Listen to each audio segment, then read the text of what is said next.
Hoje nós vamos começar um novo módulo. Esse módulo vai falar sobre as funções. Esse assunto funções é um assunto dos mais importantes da matemática. Ele é aplicado nas disciplinas física, química, biologia, geografia, todas as disciplinas que trabalhem com gráficos, com estatísticas, a gente utiliza funções. É aplicado tudo isso em várias profissões, nas engenharias, na medicina, na odontologia, na economia. Tá? É amplamente utilizado esse assunto de funções. E para a gente conhecer esse assunto de funções, a gente primeiro precisa saber o que é uma relação. Vocês reparem que função tem que ser alguma coisa dependendo de alguma coisa. A gente não pode trabalhar com funções absolutamente. É relativo. É uma coisa dependendo da outra. É como, por exemplo, um jogo de futebol. Se alguém disser para você que o juiz não vai, você já sabe que não tem jogo. Se disser para alguém que um dos times não comparecerá, não vai ter jogo. Se você disser que vai faltar energia no local do jogo, não vai ter jogo, porque o jogo é função da energia. O jogo é função de ter dois times, um do lado do outro. O jogo é função do árbitro estar no local para controlar a partida. Tá? Então, função é isso. Função é uma coisa que depende da outra. Só que para compreender o que é uma função, eu preciso primeiro saber o que é uma relação. Ora, imaginemos dois conjuntos. Um conjunto A, que é igual a B, C, e um conjunto B, que é igual a 1, 2, 3. Dois conjuntos quaisquer. Aí eu vou e faço o produto cartesiano desses dois conjuntos. O produto cartesiano A por B é um conjunto formado por pares de elementos, em que os primeiros elementos pertencem a A e os segundos elementos pertencem a B. Então eu vou formar pares, no caso, 3 elementos do A, o B e o C. Com 3 elementos do B, o 1, o 2 e o 3, vou formar pares em que os primeiros elementos dos pares são elementos do A, do primeiro conjunto. E os segundos elementos dos pares são elementos do B, que é o segundo conjunto. Vocês reparem que temos aí 3 elementos no A, 3 elementos no B. O produto cartesiano vai ter 9. 3 vezes 3, 9 pares. Aqui, ó, 1, 2, 3, e 3, 6, e 3, 9. Em todos eles, o primeiro elemento pertence ao primeiro conjunto. Está vendo aqui, ó, 3A, no caso aqui, B, B, B, e o outro C, C, C. Em todos eles, o segundo elemento pertence ao segundo conjunto. Todos os primeiros elementos pertencem ao A, os segundos elementos pertencem ao B. E aí eu tenho uma relação de A em B. Se eu fizer o contrário, uma relação de B em A, os primeiros elementos vão pertencer ao B, os segundos elementos vão pertencer ao A. Chamamos de relação de A em B ao conjunto formado por pares de elementos em que os primeiros elementos dos pares pertencem a A e os segundos elementos dos pares pertencem a B, como a gente tinha falado anteriormente. Então, para ter relação, é preciso que haja um par. O segundo dependendo do primeiro. Sempre. Sempre, sempre, sempre. Se tiver algum elemento que não, dos primeiros elementos dos pares, que não pertence ao primeiro conjunto, não é a relação de A em B. É uma relação, mas não é uma relação de A em B. Tá? Exemplos aqui. O R1... que é A1, A2 e B1. Reparem que os primeiros elementos são A e B, que pertencem ao A, e os segundos elementos são 1 e 2, que pertencem ao B. Então, essa é uma relação de A em B. Essa outra relação aqui, B2, o B pertence ao A, o 2 pertence ao B, é uma relação de A em B. A R3, A1, A2, A3, B1, B2, B3, C1, C2, C3 é o próprio produto cartesiano, Então também é um subconjunto. E também os primeiros elementos pertencem ao primeiro conjunto, os segundos pertencem ao segundo conjunto. O R4, que é 2A, 1A, 3B, 2A, 2A, 2A. Olha, o primeiro elemento aqui é o 2, que pertence ao primeiro. Não, o 2 não pertence ao primeiro. O 2 pertence ao segundo. Então esse par aqui já não pertence ao produto cartesiano. Então R4 é uma relação, mas não é relação de A em B. Tá ok? O R5, A1, A2, B1, B2, 1. O A1 pertence, o A e o 1, o A é do primeiro conjunto, o 1 é do segundo. Do segundo. O A e o 2, o A é do primeiro conjunto, o 2 é do segundo. O B1, o B é do segundo, do primeiro conjunto, e o 1 é do segundo conjunto. E o 2, 1, o 2 não é do primeiro conjunto. Então esta não é uma relação de A em B. Tá?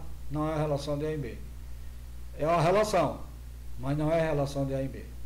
Ok? Vamos falar em função agora. Reparem que para ser relação tem que ser formado por pares. Pares, senão não é relação. Para ser função, primeiro precisa ser relação. Tá certo? Para ser função, primeiro precisa ser relação. Então, temos uma relação que são formadas é um conjunto formado por pares, em que os primeiros elementos pertencem ao primeiro e os segundos ao segundo.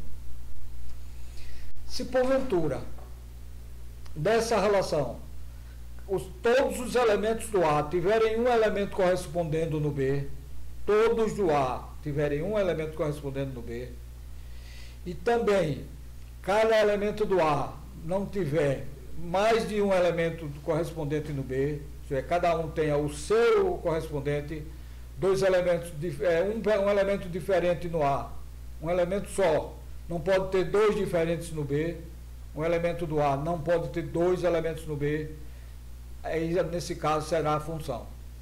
Então, uma relação será uma função, uma relação de A em B. Para ser uma função de A em B, primeiro todos os elementos dos primeiros pares, todos os primeiros elementos dos pares têm que pertencer ao primeiro conjunto, ao A. E os segundos elementos têm que pertencer ao segundo, que é o B. Segundo, cada elemento do A tem que ter um correspondente no B. E um só não pode ter dois. Do B pode ter dois no A, mas do A não pode ter dois para o B. Ok? Olha o que ele diz aqui, ó.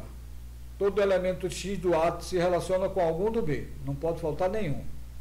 Ele não está dizendo que todo elemento do A tem que se relacionar com todos os elementos do B. Não, não é isso.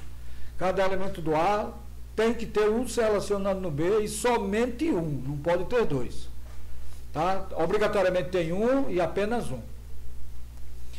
Cada elemento que pertence ao A que se relaciona-se com um elemento Y pertencente ao B, conforme nós falamos. Tem que ter um e somente um.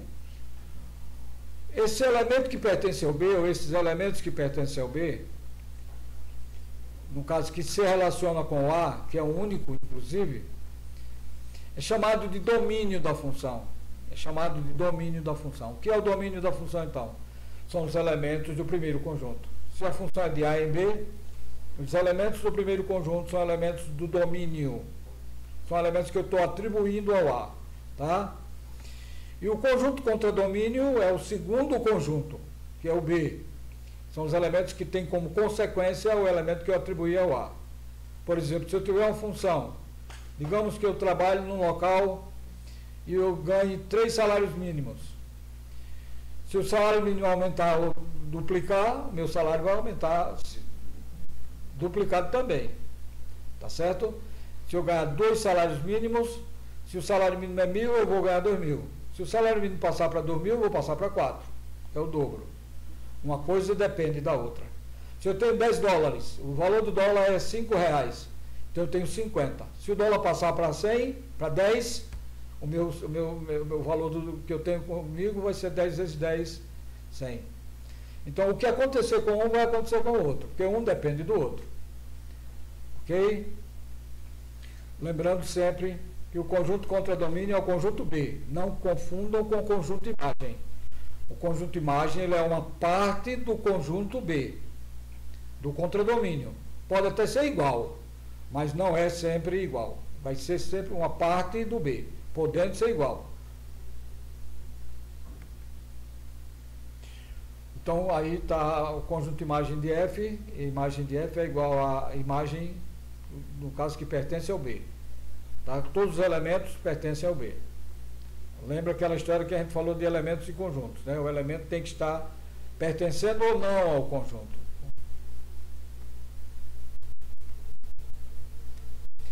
Tipo de funções. Função sobrejetora. Uma função f de a em b é sobrejetora se e somente se a imagem de f é o contradomínio de f. Lembra que nós chamamos bastante atenção disso. O conjunto imagem nem sempre é igual ao conjunto contradomínio. Ele tem que estar contido, isto é, os elementos do conjunto imagem têm também que ser elementos do contradomínio, mas não tem que ser todos. O conjunto imagem são só os que tem alguns se relacionando com o conjunto domínio. Tá certo? O conjunto imagem vai ser sempre se relacionando com o elemento do domínio. O contradomínio pode ter elementos que não se relacionem com nenhum no domínio. O contradomínio, então, pode sobrar elementos. O domínio não sobra. Cada um tem que ter uma imagem. Senão não é função. A função injetora. A função injetora é quando os elementos do A, cada um tem um elemento no B. Repare que nós falamos na definição que cada elemento tem que ter imagem. Tá? E apenas uma imagem. Não pode ter mais do que uma. Então, cada um tem um. Eu posso ter dois com uma imagem. Não tem problema. Mas eu não posso ter um com duas imagens. Certo? Função injetora. Acabamos de falar. Função bijetora. Uma função f é bijetora se somente se for sobrejetora e injetora. Então, para ser bijetora, tem que ser as duas. Certo? Funções monótonas. Função monótona é uma função que ou cresce ou decresce. Certo? Num determinado intervalo. Então, nós vamos ter que ela é estritamente crescente se cada elemento do x que eu aumentar também tiver um aumento no f de x. E ela será decrescente se, quando cada elemento do x que eu aumentar, diminui o f de x, a imagem. Então, resumindo, eu tenho um conjunto de elementos no x, 1, 2, 3, 4, 5, etc. Tem um conjunto de elementos no y, 20, 30, 40, 50 e tal. Se cada elemento do x que eu atribuir encontrar uma imagem para o y, se eu aumentar o x, vai aumentar o y. Se eu diminuir o x, vai diminuir o y, ela é crescente. Certo? Para ela ser decrescente, vai acontecer o contrário. Se eu aumentar o x, diminui o y. Se eu diminuir o x, aumenta o y. Ok? Então ela será decrescente.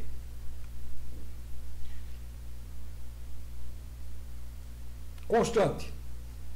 Ora, constante, o nome já está dizendo. Ela nem cresce e nem decresce. Se você tiver dois valores para o x, se eu atribuir a x o valor 2, por exemplo, e tiver a imagem 10, se eu atribuir ao x um valor 5, a imagem vai ser a mesma, 10. Se eu atribuir ao x o valor menos 10, a imagem vai ser 10, porque ela é constante, não muda.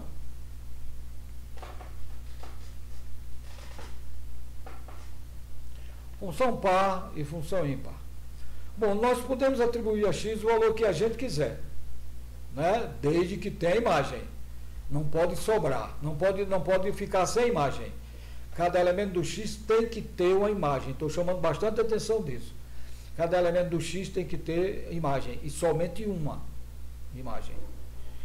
Para a função ser par, se eu atribuir a x um valor 5, aí tem uma imagem. Aí se eu atribuir a x o valor menos 5, a imagem for a mesma, então ela é uma função par. F de x é igual a f de menos x. Ela é uma função par. ela será ímpar se somente se, digamos que eu atribuo o valor 5, aí eu tenho a imagem. Se eu atribuir o valor menos 5, eu vou encontrar menos a mesma imagem. Por exemplo, f de 5 igual a 10. Se eu colocar f de menos 5, vai dar menos 10. Certo? Então ela será uma função ímpar. O gráfico da função par é simétrico em relação ao eixo dos y. Simétrico, ele está dizendo que, por exemplo, eu atribuí a x o valor 5. Atribuir a x o valor menos 5 são iguais as imagens. Tá? Então, no caso, a valores trocados do x, a imagem é a mesma, a altura é a mesma. Se eu pegar o x para a direita, o x para a esquerda, a altura é a mesma. Ok? Então, nós vamos ter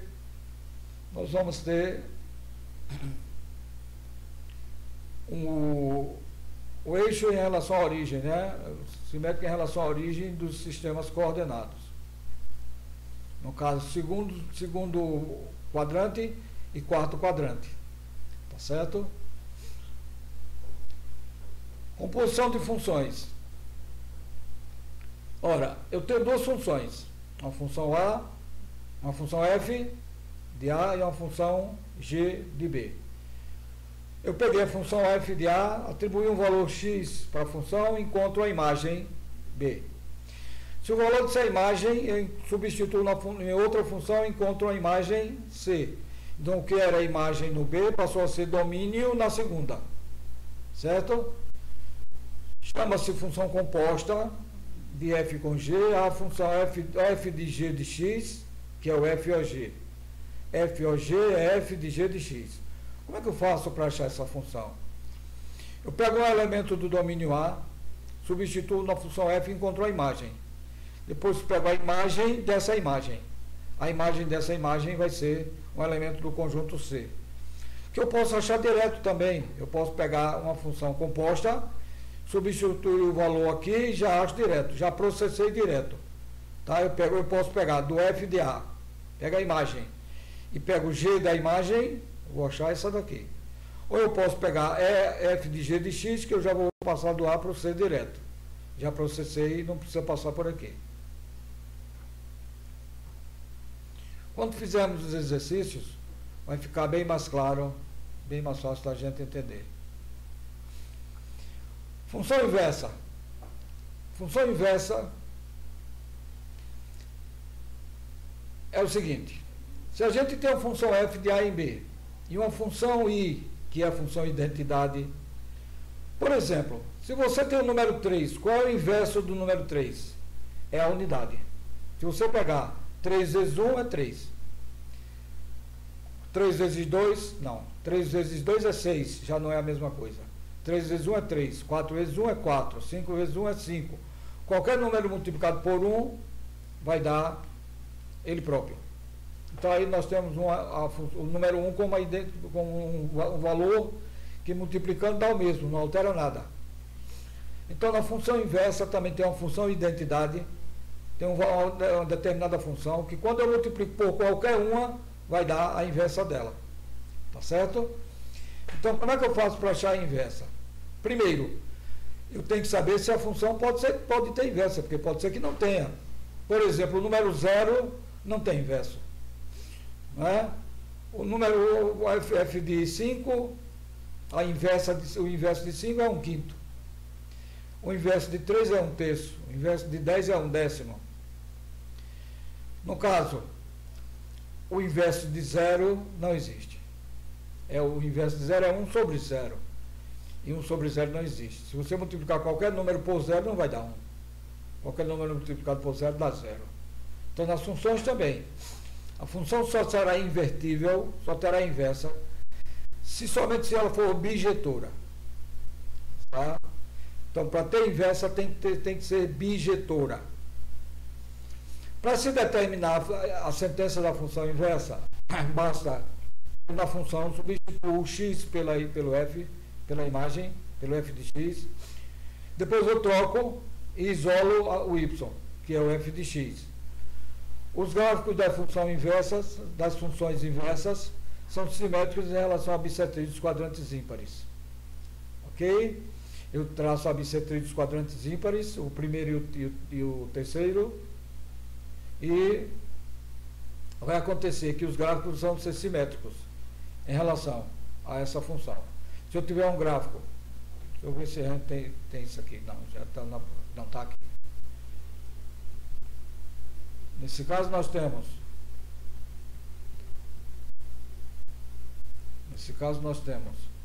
a função, o exemplo, f de x mais 4, f de x mais 4. Como é que eu faço para achar a inversa dela? No lugar do f de x eu boto x, no caso é o y aqui, né? No lugar do y eu boto x, no lugar do x eu boto y, f de x, só que aqui vai ser a inversa já, tá?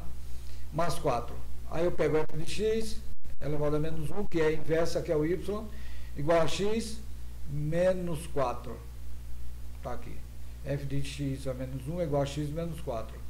O gráfico dessa função é esse aqui, ó.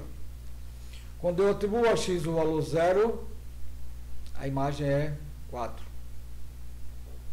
Quando eu atribuo a x o valor 4, a imagem é 0, tá? A imagem é 0. Aliás, o valor menos 4, a imagem é 0, né? Menos 4, a imagem é 0. O valor 0, a imagem é 4. O valor menos 4, a imagem é 0. Aqui sobre o eixo do x. Não tem imagem, está sobre o x. Esse outro é o gráfico da inversa. Essa aqui é o gráfico da f de x, da direta. E esse aqui é o gráfico de fx menos 1, da inversa. Vocês reparem que quando eu atribuo o valor 0, x igual a 0, a imagem é menos 4. Quando eu atribuo o valor 4, a imagem é 0. Tá? Aqui quando eu atribuo o valor 0, a imagem é mais 4. Aqui a imagem é menos 4. Quando eu atribuo a x o valor menos 4, a imagem é 0. E o valor 4, a imagem é 0. Tá? Quando eu atribuo o valor 0, a imagem é menos 4. Quando eu atribuo o valor 4, a imagem é 0. Vocês reparem que se eu traçar aqui o eixo, a bissetriz dos quadrantes ímpares, do primeiro e terceiro, vai dar uma reta paralela às duas. Uma está à direita, a outra está à esquerda. Aí a gente diz que esses gráficos são simétricos em relação à bissetriz do eixo dos y. Função limitada. Uma função será limitada se somente se existirem dois valores que limitem ela. Lógico. A função será limitada se eu tiver para um valor A e um valor B, eu não posso atribuir elemento do domínio, no caso a imagem aí, né? Eu vou atribuir a x um valor a qualquer, vou atribuir a x um valor B qualquer. Então eu vou ter limitado as imagens. Tá certo? Então, se f é uma função limitada, o seu gráfico está contido em uma faixa horizontal. Como eu falei para vocês, a faixa horizontal. Tá? X, um valor para um lado, um valor para o outro lado e a faixa horizontal.